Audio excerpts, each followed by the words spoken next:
The good, the bad, and the ugly of AI translation in podcasting. Hello, everybody. I'm Gordon Firemark, the Podcast Lawyer, and that's our subject for this episode of Legit Podcast Pro. Stick around.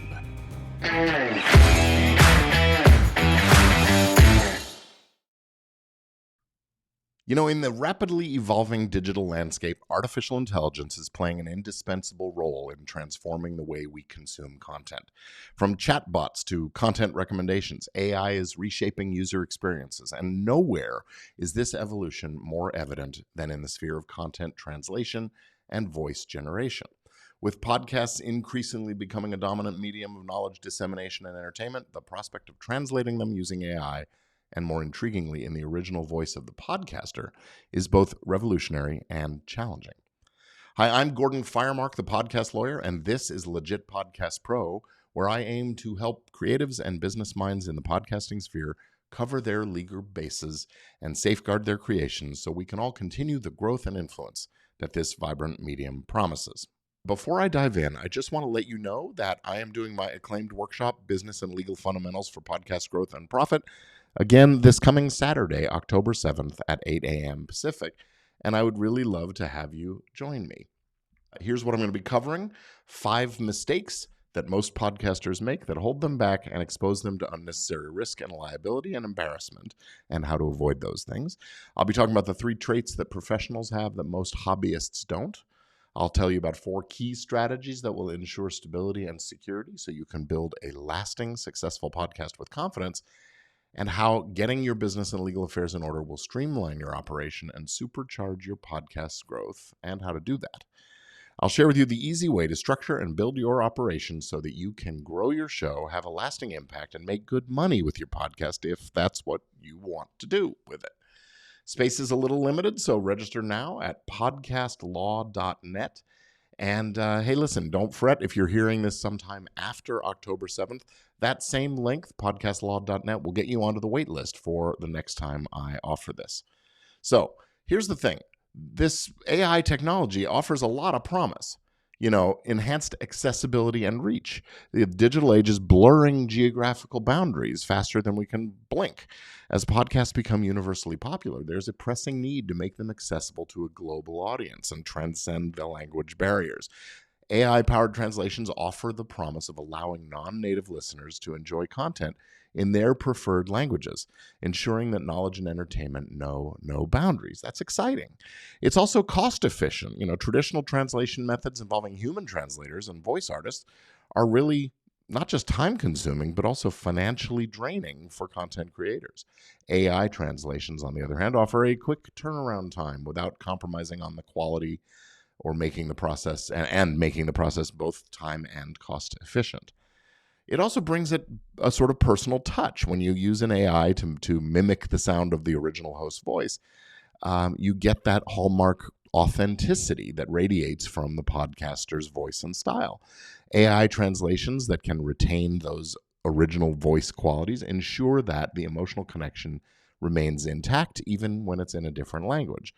And this consistency also reinforces the brand identity of the podcaster. The potential for AI to offer real-time translations, especially during live podcasts and broadcasts, that's a game changer. Additionally, if the podcast is supplemented with visual aids or video content, some AI can actually seamlessly synchronize translated audio and video visuals, ensuring a cohesive user experience. But all of this promise is not without its perils and pitfalls, and that's what I want to share with you now. You know, language is nuanced, and this raises accuracy concerns. With language and nuance, rich and deeply cultural differences can sometimes come into play. AI translations, despite their advancements, do carry a risk of missing out on subtle meaning or misinterpreting phrases, and that could lead to some distortion of the content. Also, cultural context is vital for some discussions, and the AI might not always grasp these intricacies. There's also the loss of human touch. Now, AI translations are efficient, cost-effective, and fast, and there's an undeniable charm that is missing that you get when there's human translated content.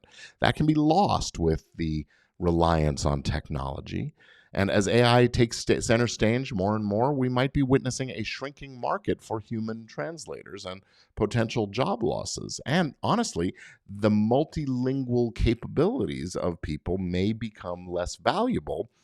And I think that would be a great harm to society if fewer people were multilingual. The other thing we have to concern ourselves with is the theft of your identity. The power to replicate a podcaster's voice is most certainly a double-edged sword. On the one hand, it preserves authenticity, but on the other, it opens the door to misuse. People with not such great motives, malicious entities, might misuse the voice for unauthorized broadcasts, fake news, or scams. This realm also ushers in the era of audio deep fakes, which could have wide-ranging societal consequences. And it's not just audio, it's also video. Just this past week, since Spotify's announcement, I have seen 3 or 4 different situations involving major celebrities. One was Tom Hanks hawking some kind of a product that he never actually hawked. It's a deep fake video. Another was an audio sound-alike of someone's voice that was not authorized. I can't remember who that was. And Robin Williams' daughter, Zelda, I believe her name is, has been complaining loudly about recreations of his voice without authorization. And that was expressly against his stated wishes in his will and estate plan. And so here we have people taking valuable, the sound of a person's voice, a famous person's voice, is in many cases a property right. And this has been one of the big issues in recent strikes in the entertainment industry. The creators, especially the performers, are justifiably concerned that if their voices are used to train AI, they will find themselves losing out on work and opportunities and so on. And with little control over how those AI-generated sound-alike voices are used in the future. This implicates privacy law because we have a right against misappropriation of our identifying characteristics, name, voice, likeness, and those kinds of things, as well as the right of publicity, which is a similar prohibition on unauthorized commercial use of a person's name, image, likeness, or other indicia of their persona. And in California, our statute actually goes so far as to mention the sound of the voice. So we have to be very thoughtful about this. And there's also the possibility that there could be a defamatory uses of these technologies where suddenly someone appears to have said something that hurts another person's reputation when in fact it was an AI generated deep fake. And then we have issues of how do you prove you didn't say it, that it wasn't you? It's very, very difficult and challenging. Plus that misinterpretation, those inaccuracies that sometimes arise, those could also create false information. And there have been a couple already of defamation claims brought by people against OpenAI, the makers of ChatGPT, when it basically confused 2 people with similar names, one of whom is an upstanding citizen and the other quite the opposite. There are also technical limitations. Despite its prowess, this AI is still a new thing, and it struggles with capturing emotional undertones of human speech and accurately translating accents and dialects and regional idiom is still a pretty formidable challenge. And there are other legal ramifications as well. There's intellectual property law to be considered. As AI-generated content proliferates, a pressing question of who owns the rights to this content comes into play. Can a podcaster claim ownership rights over the translation if they didn't personally create it or commission it? Or even if it was not commissioned but just generated by an AI? What happens to that original underlying content when the translation is out there and ownership can't be claimed by anyone for that translation? That's the current state of the law. The Copyright Office in the United States and a couple of courts have already ruled that if it wasn't made by a human author, it is not protectable by copyright law. So what happens then when the work is translated by a machine and that translation is out there and then someone translates it back into the language of origination?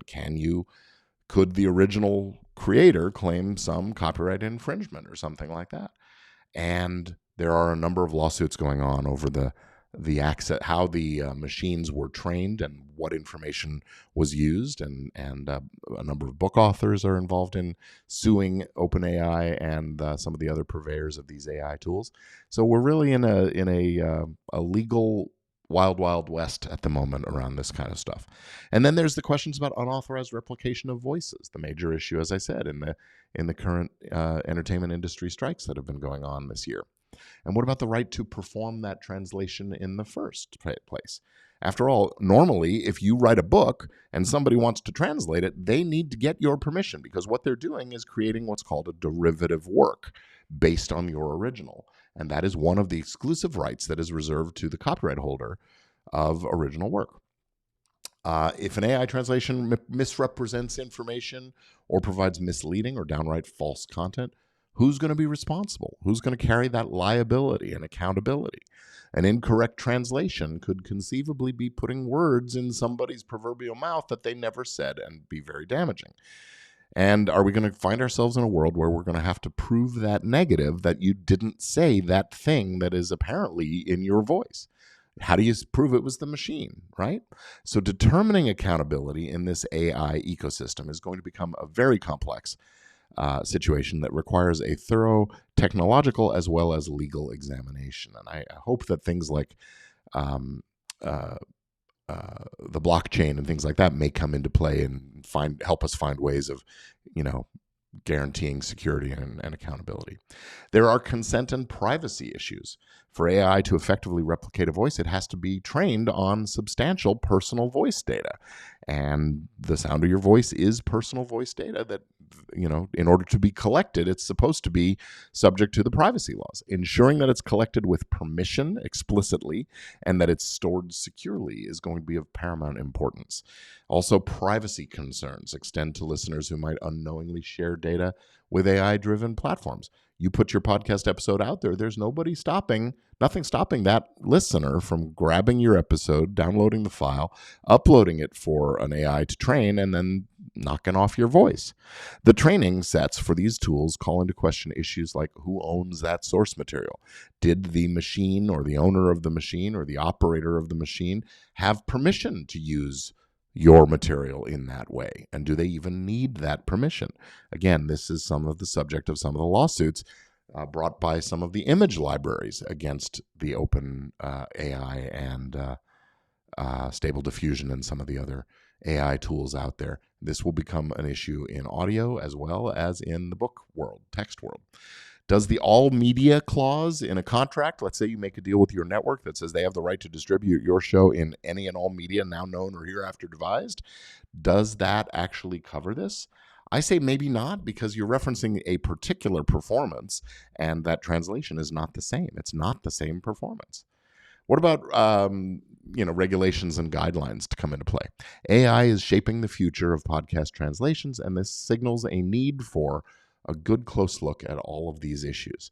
Some of the existing laws probably don't suffice, and this makes a case for evolving these guidelines and maybe some new laws to specifically address the nuances of AI translations in podcasting. So in conclusion, I'll just say that the promise of AI translations in podcasting and other media is undeniably exciting. It's a journey that's fraught with challenges, though.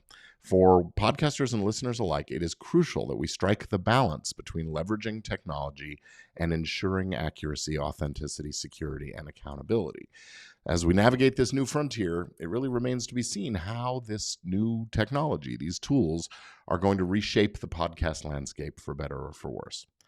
I personally would love to know your thoughts about all of this, so share them in the comments or DM me on social media or create your own episode and send me a link. And I would love to know what you think. But that's going to be it for this episode of Legit Podcast Pro. Please don't forget now to register for my upcoming business and legal fundamentals workshop for podcast growth and profit. Visit podcastlaw.net right now. And I'll say thanks for tuning in. I am Gordon Firemark, and I'm out. That's it for this episode. See you again next week.